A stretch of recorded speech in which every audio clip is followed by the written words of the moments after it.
김동섭의 인사이트입니다. 김동섭 전략가님의 시각 들어야죠. 안녕하세요. 네, 안녕하세요. 예, 연준 FOMC가 있었는데 전 세계 금고지기 파월 의장이 필요하면 돈 꺼내줄게 뭐 이런 선언을 한 겁니까? 예, 그러면서 이제 주가도 올랐는데 판단 한번 해주시죠. 사실은 그 연준에서 할 수 있는 얘기는 정해져 있었죠. 왜냐하면 새로운 부양책 카드를 쓸 수 있는 그게 없어요. 마이너스 금리 정도. 뭐 그 외에 얼마 전에 뭐 회사채 CP 사주는 거 뭐 이 정도 외에는 사실 이제 연준도 할 게 없어요. 리서비스 외에는 할 게 없다라는 게 시장의 관점이었고요.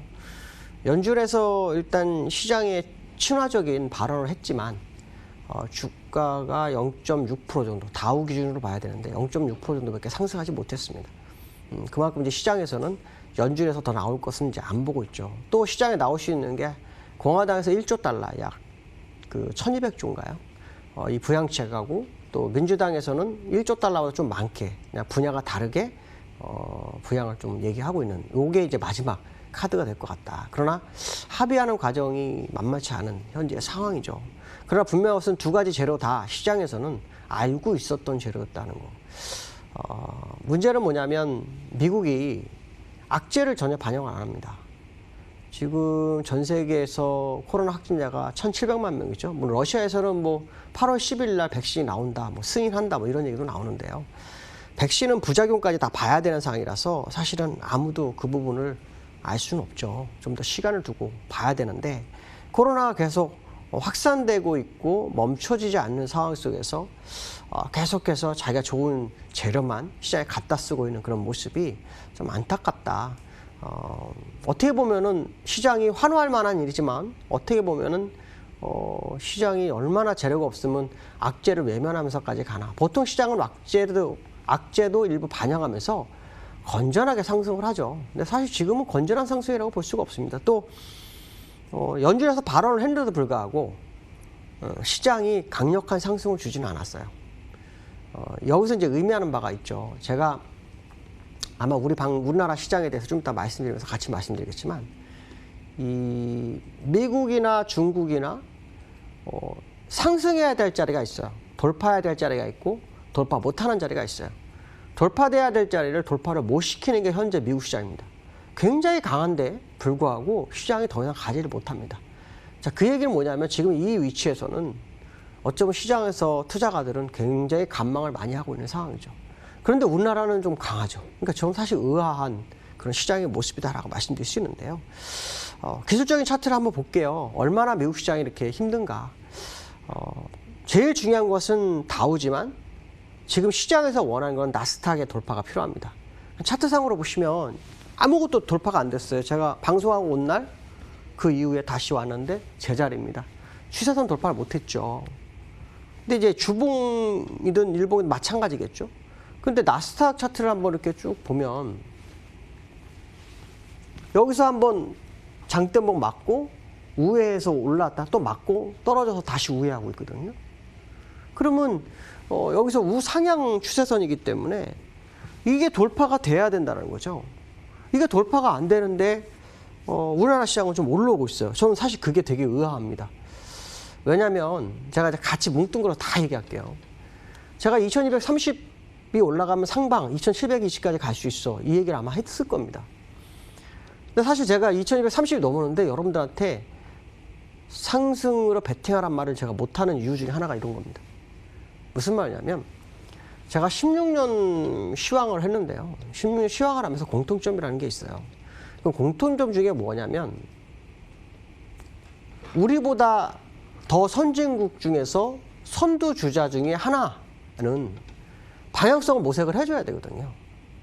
근데 사실 나스닥이 여기서 치고 갔다 그러면 그래서 사실 우리나라가 2230에 대해서도 제가 왜 말씀드렸냐면 약간 슈팅까지 줬다고 말씀드렸어요. 그 자리가. 그건 왜 그랬냐면 미국 차트가 돌파되기를 바라면서 그 슈팅지를 준 거예요. 그래서 슈팅 지수를 주고 저거 돌파되면 다 같이 가겠구나.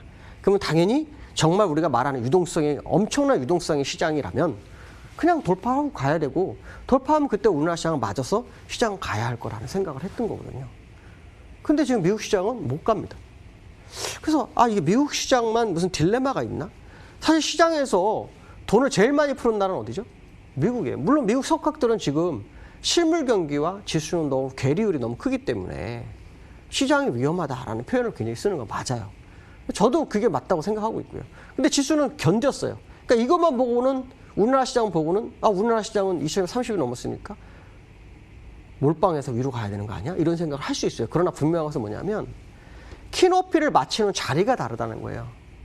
높은 위치에서 하고 낮은 자에서 올라오는 거는 다르거든요. 지금 차트를 보면 미국 차트가 선두권에 있지만 돌파를 못하고 있어요. 그래서 저는 그런 생각을 했어요. 그러면 중국이나 또 그 주변에 전 세계 금융의 허브였던 홍콩이나 또 아니면 독일이나 아니면 요 근래에 전 세계 시장에서 5일선을 타고 가는 나라가 딱 두 나라입니다. 우리나라하고 대만. 대만은 어저께 5일선 안으로 회귀를 했어요, 차트가. 근데 우리나라는 5일선 위에 있죠. 그러니까 두 나라인데 대만은 어떻게 내려왔어요? 오늘 대만의 모습을 봐야겠죠. 어쨌든 분명한 것은 뭐냐면 전 세계에서 유일하게 5일선이 우상향인 건 딱 두 나라밖에 없습니다. 우리나라하고 대만. 그래서 대만하고 우리나라가 도대체 뭘까? 반도체 때문에 삼성전자 우리서 간가? 뭐 이런 생각도 굉장히 많이 합니다. 그러나 분명한 것은 뭐냐면 그게 얼마나 더 우상향을 유지할 것이냐. 전 세계가 돌파하지 못한 상황에서 그런 생각이 많이 들었습니다. 그래서 글로벌 차트를 제가 다시 한번 봤어요. 상해 차트를 봤더니 어저께 2%가 올랐더라고요. 어저께 2%가 올랐는데 여기서 보시면 제일 중요한 건 이겁니다. 5일선이 우하향으로 급격하게 떨어지는 상태에서 20주선과 데드가 다 난 상태예요. 그러니까 여기서 장대양 보고 오늘도 올라서서 이 추세 연장선까지 가느냐 안 가느냐 이 싸움이 나올 건지 아니면 어저께 양봉은 그냥 가짜고 다시 음봉이 나올지 이것 또한 오늘 확인해야 되는 부분이죠. 어쨌든 중국도 목표치를 찍고 내려온 상황이 연출되고 있더라고요. 그래서 홍콩도 제가 한번 이렇게 봤어요. 그랬더니 홍콩도 역시 추세선에서 걸려서 딱 맞고 떨어져서 이제 여기는 어떻게 하냐면 5일선이 이제 121선을 뚫고 있어요. 물론 홍콩은 이런 상황이 있어요. 홍콩 보안법 때문에 뭐 차별화 두자. 뭐 그렇게 할 수 있어요. 분명한 것은 그러나 중요한 것은 뭐냐면 목표치는 다 같이 찍고 내놨다는 이게 공통점이었다는 거죠. 그럼 이 중에 누군가는 우상향을 뚫고 가야 돼요. 그렇지 않은 상태에서 우리가 2230 돌파한 거 하나만 보고 우리나라 시장은 특별해. 그러니까 우리나라는 무조건 갈 거야라고 덤비는 그 시장의 모습은 아닐 거라는 생각을 굉장히 많이 합니다. 그래서 제가 사실은 여러분들한테 2230에 들어왔을 때 죄송합니다. 예전 같으면 제가 사과를 100% 했을 거예요. 근데 지금은 제가 이게 진짜 맞나야 될 의문점이 너무 많기 때문에 사실 여러분들한테 아직 사과를 못하고 있습니다. 만약에 오늘 한 중국이 6%, 홍콩이 한 8%, 나스닥이 한 5% 정도 올라가 돌파가 되면 내일 당장 제가 여러분들 사과를 드리고 아마 2720 간다. 아마 강력하게 매수 시그널을 드릴 것 같습니다. 그러나 지금 상황으로서는 이게 좀 이해가 안 된다 정도가 현재 여러분들에게 말씀드리고 싶은 상황이다. 이렇게 말씀드릴 수 있고요. 두 번째는 제가 가져온 게 달러에 대한 얘기를 좀 할까 합니다. 달러가 지금 계속 시장에서 약세로 빠지고 있어요. 그러니까 골드만삭스가 미달러 기시통화 지위 경고를 합니다. 그러니까 유로 달러는 날개를 달았죠. 또 지금 일본화도 엔화도 지금 강세로 바뀌고 있는 상황이고요. 그러니까 이런 부분을 보면은 달러의 가치가 떨어질 수 있다고 생각할 수 있죠. 근데 이 달러의 가치가 정말 그래 될까에 대한 시사점. 왜냐하면 전 세계 원유, 요번에 원유의 결제를 위안화가 도전을 했거든요. 그래서 지금 미국이 굉장히 골머리를 쌓고 있죠. 뭔가 대응을 하려고 하고 있고요. 특히 홍콩 보안법을 통해서 금융 허브를 건드리고 있어. 그러면서 그래서 위안화 폐기제를 건드리기 위해서 달러를 없애려고 홍콩 달러 결제를 없애려고 했었는데 그건 그냥 내비뒀단 말이에요. 뭔가 묘수를 좀 찾고 있는 그런 상황일 거라고 봅니다. 근데 제가 볼 때는 이런 생각을 합니다. 정말 미국이 이거를 기축통화를 내려놓을 것이냐. 저는 그렇게 생각하지 않습니다. 결국은 일시적으로는 위안화의 약세를 막기 위해서 한 거다라는 생각이 들고 있고요. 결국에 와서는 달러 강세로 갈 거라고 하고 있고요. 결국 달러의 패권이 바로 바뀌지는 않는다. 만약에 이런 경우는 있을 수 있습니다. 이런 경우를 제외하군요. 지금 이 달러 약세 때문에 금값이 많이 간다는 해석도 많이 하거든요. 근데 이 달러에 대한 부분을 지금 트럼프 대통령이 계속해서 고립주의를 진행한다. 만약에 이번에 트럼프가 재선에 성공해서 그러면 달러는 정말 전 세계 기축통화에서 퇴보할 수 있을 겁니다. 그러나 만약에 이번에 정권이 바뀌거나 아니면 트럼프 대통령이 결국에 가서는 공존의 사회를 끌고 간다면 달러는 절대로 기축통화에서 멀어지지 않을 거다라는 해석을 한번 할 수 있고요. 달러 인덱스로 제가 차트를 한번 쭉 봤어요. 봤더니 굉장히 먼 자리입니다. 2019년도부터 저점이 하나가 있어요. 거기서 선을 쭉 그었더니 여기가 하나가 있고요. 그 다음에 여기서 언더슈팅 갔다가 올라섰고요.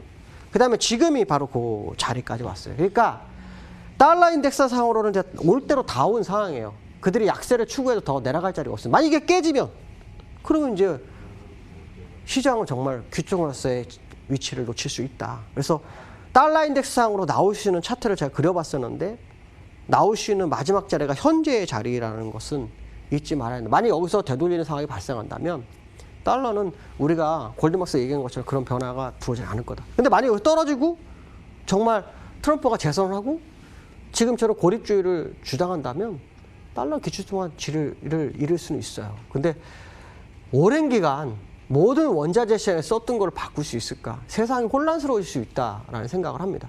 그렇기 때문에 아마 이거에 대해서는 조금 더 생각해봐야 되지 않을까 이렇게 생각이 들고 있고요. 자, 세 번째로는 우리나라 시장에 대해서 좀 얘기를 하려고 합니다. 우리나라 시장이 2230이 굉장히 강하죠. 근데 지금 빚으로 투자하는 게 14조가 넘어섰죠. 시장에서 그럴 수 있어요. 즉 시장에 돈이 얼만데 유동성이 지금 풀린 게 얼마인데 14조 가지고 그래 그럴 수 있는데 절대 그러지 않습니다. 일반적으로 내 돈 가지고 하는 거는 주가가 아무리 하락을 해도 상관이 없죠. 근데 B2는 어떻죠?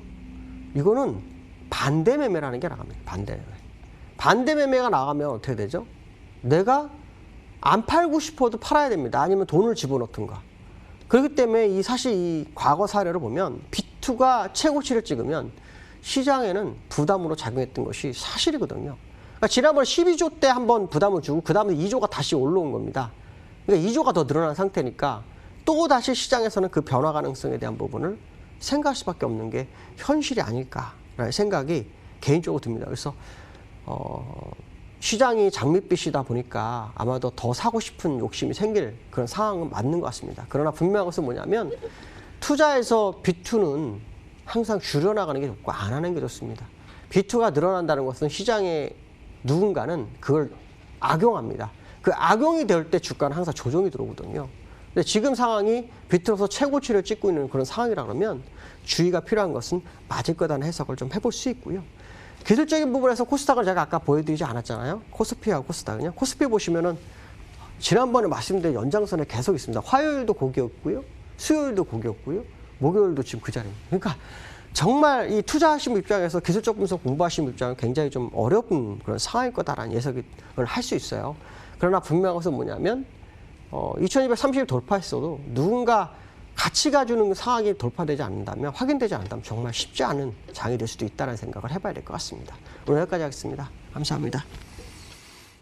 예, 김동섭 전략가님 함께했습니다. 삼성전자는 조금 속도 조절하는 그런 느낌들로는 있고요. 외국인들 매수입니다. 1,200억 정도 매수하는데 어제보다는 이제 매수 속도가 좀 늦춰졌고요. 삼성전자는 59,600원, 500원. 현대차 그룹주들은 뭐 질주합니다. 자동차들 강하고요. 만도 같은 경우는 그동안 못 올라서 그런지 뭐 10% 오르고 자동차주가 아주 기세를 뿜습니다. 시장 공감태는 오늘 여기까지 하겠습니다. 오늘도 남은 시간 전략 잘 수립해서 성공 투자하십시오. 고맙습니다.